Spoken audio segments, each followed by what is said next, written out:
તારીખ 19 થી 29 જેમાં અષાઢ સુદ બીજ તથા નોમ બારેસ અને પૂનમ એ 4 દિવસ સમગ્ર ગુજરાતમાં હોનારતના હોઈ શકે છે, વધુ વરસાદ પડી શકશે. તો દ્વારકા કચ્છમાં જે અત્યારે નથી, કચ્છમાં પણ રાઉન્ડ સારો એવો આવશે.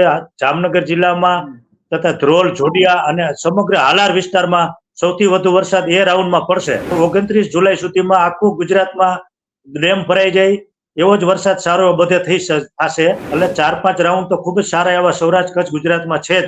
એટલે કોઈ સંપૂર્ણ વર્ષ સારું થશે, પરંતુ પાછળના જે વરસાદ છે એ નુકસાનકારક થશે ઓક્ટોબર મહિનાના. એટલે અલનીનો નો કોઈ આપણે કઈ નુકસાનકારક નહીં રહે, એ ફરી પાછું નવા પાણીથી ડેમ ભરાઈ જશે અને તળમાં પણ પાણી, બોર, કુવામાં પાછા એ રિચાર્જ થશે. હાલ જોઈએ તો રાજ્યના વિસ્તારોમાં અત્યારે વરસાદ પડી રહ્યો છે, ક્યાંક હળવા મધ્યમથી લઈને ભારેથી અતિ ભારે વરસાદ પડી રહ્યો છે. ખાસ કરીને દક્ષિણ ગુજરાત અને દક્ષિણ સૌરાષ્ટ્રમાં ભારેથી અતિ ભારે તો અનેક વિસ્તારોમાં હળવો મધ્યમથી સામાન્ય વરસાદ પડી રહ્યો છે. ત્યારે ખાસ કરીને આપણે સેટેલાઇટ આધારિત આગાહીની વાત કરતા હોઈએ છીએ, પરંતુ દેશીય આગાહી છે તેનું પણ એટલું જ મહત્વ છે અને આજે તેને લઈને વાત કરી છે. ખાસ કરીને રતિકાંતભાઈ લાલાણી આપણી સાથે જોડાઈ ચૂક્યા છે અને આમ તો તેઓ ખૂબ વર્ષોથી છે, તેમને અનુભવ છે અને તેઓ કૃષિ વિજ્ઞાન આધારિત આગાહી કરતા હોય છે, જેમાં ભડલી વાક્યો, ખગોળ વિદ્યા, પક્ષી પ્રાણીના લક્ષણો અને આસપાસમાં કચ્છની તારીખો વગેરે આધારિત તેઓ છે આગાહી કરતા હોય છે. ખાસ કરીને તેમણે જોયું તો જે વર્ષા વિજ્ઞાન સંપુટ હોય છે તેમાં જેમણે જે તારીખો આપી હતી કે 6 થી 11 જૂન માસમાં અને 17 થી 26 જૂન માસમાં, ત્યારબાદ 1 થી 10 જુલાઈ એટલે કે આપણે અત્યારે જે વરસાદ પડી રહ્યો છે એટલે કહી શકાય કે જે દેશી વિસ્તાર છે તેમાં પણ આટલી સચોટ આગાહી થઈ શકતી હોય છે. ત્યારે હવે પછી ત્યારે રાઉન્ડ આવશે તે જાણવું છે કેટલો વરસાદ પડશે, કેવું ચોમાસું રહેશે, તે તમામને લઈને વાત કરવી છે. તો આવો તેમની સાથે જ સીધી વાત કરીએ, વાત ગુજરાતી. રતિકાંતભાઈ, વાત ગુજરાતીમાં ખૂબ નમસ્કાર જી, શું કહેશો રતિકાંતભાઈ, હવે આગામી સમયમાં કેવો વરસાદ છે અને હવે બીજો રાઉન્ડ ક્યારે આવશે, આ રાઉન્ડ કેટલા દિવસે આવશે, શું લાગે છે? જી, વરસાદ છે.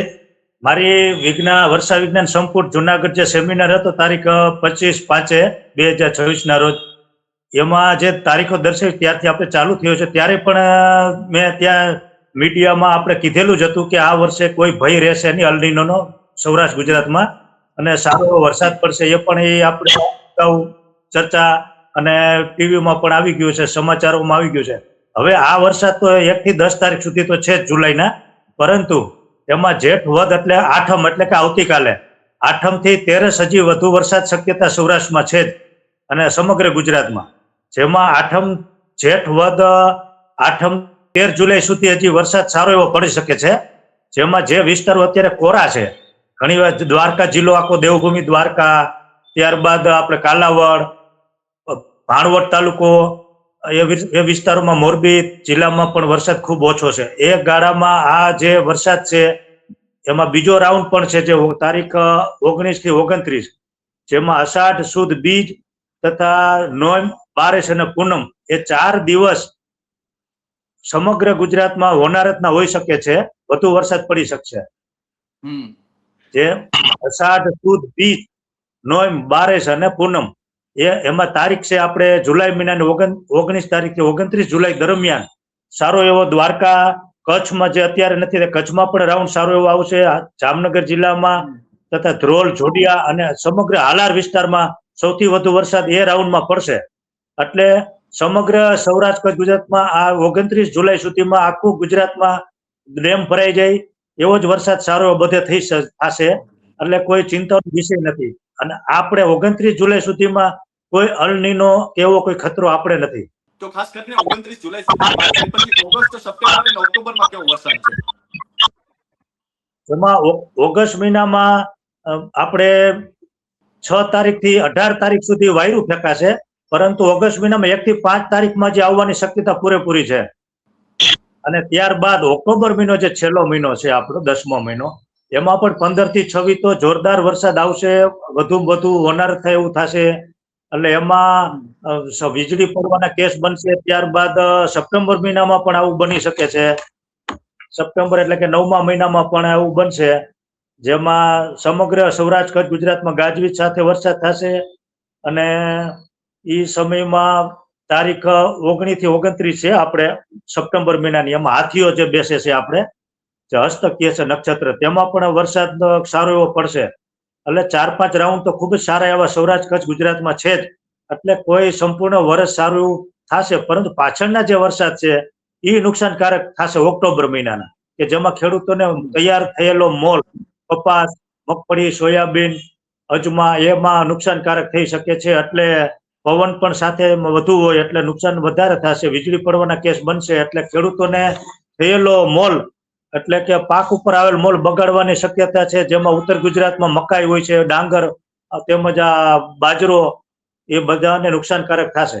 જી રજનીકાંતભાઈ, અત્યારે જ્યાં પડી રહ્યો છે ત્યાં ખૂબ ભારે પડી રહ્યો છે, પરંતુ જ્યાં નથી ત્યાં હજુ પણ રાહ જોવાઈ રહી છે, એટલે કે વાવણી નથી થઈ. તો સમગ્ર ગુજરાતમાં સાર્વત્રિક વરસાદ વરસશે કે પછી આ રીતનો જ વરસાદ પડશે, જે કહી શકાય અનિશ્ચિત? એમાં જે અમે જોયું છે કચ્છને આધારે, શિયાળામાં જે કચ્છ થાય છે તેમાં કચ્છને આધારે કારતક થી ફાગણ મહિના સુધીમાં જ્યાં જ્યાં વિસ્તારોમાં સારા કચ્છ ત્યાં અત્યારે વરસાદ પડી રહ્યો છે, એના આધારે જ અમે આ તારીખો કાઢેલી છે. પરંતુ જે 19 થી 29 જુલાઈમાં સમગ્ર આપણે રાજ્યમાં સારો એવો વરસાદ કચ્છ, દેવભૂમિ દ્વારકા, જામનગર, હાલારમાં મેં કહ્યું તે મુજબ સારો એવો પડી શકે છે. એટલે કોઈ બાકી નહીં રહે. જી ચોમાસું અને કેટલા ટકા રહી બધા શકે? જી ચોમાસું કેટલા ટકા રહી શકે? આ વખતે આપણે જોઈએ તો અલ નીનોની કોઈ અસર થશે રજનીકાંતભાઈ, કે ચોમાસું સારું રહેશે? કેટલા ટકા રહી શકે છે? અલ નીનોની અસર રહેશે, પરંતુ સૌરાષ્ટ્ર ગુજરાતમાં 2023માં પણ અલ નીનોની ખૂબ જ અસર હતી, પણ વરસાદમાં ઓકે. ત્યારે પણ આપણે 10% વધુ વરસાદ પડેલ હતો. એટલે આપણે અલ નીનોની અસર રહેતી નથી આ વર્ષે. જેમાં વરસાદ તો સારો એવો બધા જ રાઉન્ડ પડશે, સારા વરસાદ થશે. અલ નીનોની અસર સૌરાષ્ટ્ર ગુજરાત કચ્છમાં આ વર્ષે રહેશે નહીં, પણ સપ્ટેમ્બર મહિનામાં થોડોક એ 10-15 દિવસનો ગાળો છે જે વાયરાનો. બાકી તો ત્યારબાદ પછી તો 19 થી 29 સપ્ટેમ્બર પણ સારો વરસાદ જ છે. એટલે અલ નીનોનો કોઈ આપણે કઈ નુકસાનકારક નહીં રહે. વરસાદ ટાઈમે અનુકૂળ રાઉન્ડ બધા જ વરસાદના આવી રહ્યા છે. એટલે આ વર્ષે ખૂબ એવો વરસાદ પડશે, એમાં કોઈ ડર નથી. જી જી જી. અને ખાસ કરીને આપણે જોઈએ તો જે અગાઉ જે કહેવામાં આવતું હતું કે 90% ઓછું ચોમાસું રહેશે, પરંતુ ચોમાસાની શરૂઆત સારી થઈ છે. તો ચોમાસું હજુ કેટલા ટકા રહે એવું લાગે છે રજનીકાંતભાઈ, આપના મતાનુસાર? ચોમાસામાં આપણે કુલ 11 આની વર્ષ છે, એટલે કે 70% વરસાદની શક્યતા છે આ વર્ષે. અને 48 ઇંચ જેવો બધે જ વરસાદ થશે. અને એમાં કોઈ 30%ની જે ઘટ છે, એ જે થોડુંક લેટ ચોમાસું થયું અને સપ્ટેમ્બર મહિનામાં થોડુંક ઓછો વરસાદ પડશે, એ એના હિસાબે 30% બાદ રહેશે. બાકી તો વરસાદ બધી જ જગ્યાએ સારો એવો થઈ શકે છે. અને ખેડૂત માટે આ વર્ષ 11 આની વર્ષ રહેશે. પરંતુ છેલ્લો વરસાદ જે છે 10-12 દિવસનો રાઉન્ડ આવે છે ઓક્ટોબર મહિનામાં, એને હિસાબે ખેડૂતને બગડવાની શક્યતા જે છે, ઉભો મોલાદ જે ઘરે આવવાની હોય, એટલે ખેડૂતને એ જે નુકસાન થઈ શકે છે વધારે તૈયાર થયેલો પાક. એટલે ત્યારે એને એ સમયગાળામાં વાવણી લણણી કરે તો ઘરે સારો એવો માલ એને આવી શકે. બાકી તો ખેતરમાં જો ઉભો હશે તો એ ઓક્ટોબર મહિનાની જે મેં તારીખો કીધી છે 15 થી 26માં નુકસાનકારક થઈ શકે. રજનીકાંતભાઈ, આ 10 તારીખ સુધી જે વરસાદની આગાહી છે તેમાં કેવો વરસાદ પડશે, અને એ પછી શું બ્રેક આવશે કે પછી વરસાદ સતત ચાલુ જ રહેશે? એમાં 10 તારીખ સુધી હતી, પરંતુ 13 જુલાઈ સુધી છે, 3 દિવસ વધુ પડશે. ઓકે. એ વરસાદ અને દ્વારકા જિલ્લો ભાણવડ તાલુકામાં પણ એ રાઉન્ડમાં આવી શકે છે. આ રાઉન્ડમાં વધુ વરસાદ. અને અમારે અને જે અગાઉ જે વરસાદના સ્થળો ત્યાં વરસાદની કમી રહેશે, ઓછો થશે. એટલે સમગ્ર 13 જુલાઈ સુધી વરસાદ સળંગ ચાલુ જ રહેશે. 13 જુલાઈ પછી વરાપ આવશે. 14 તારીખ થી 18 તારીખ સુધી વરસાદ નહીવત હશે આપણે સૌરાષ્ટ્ર ગુજરાત. અને રતિકાંતભાઈ, અંતિમ પ્રશ્ન છે, ખાસ કરીને જે આ સમગ્ર ચોમાસું છે એને કેવું જોવો છો? આ વર્ષે ચોમાસામાં શિયાળા કહી શકાય શિયાળુ પિયત થઈ જાય એવો વરસાદ પડી જશે?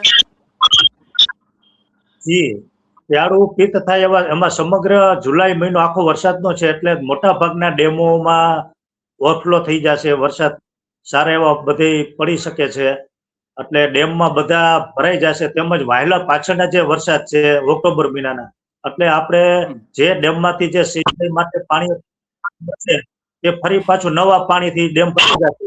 અને તળમાં પણ પાણી બોર કુવામાં પાછા એ રિચાર્જ થશે. એટલે તમારે શિયાળામાં બધા જ સારું એવું 100% વાવેતર થઈ શકે સમગ્ર ગુજરાતમાં એવો પાણીનો સંગ્રહ રહેશે.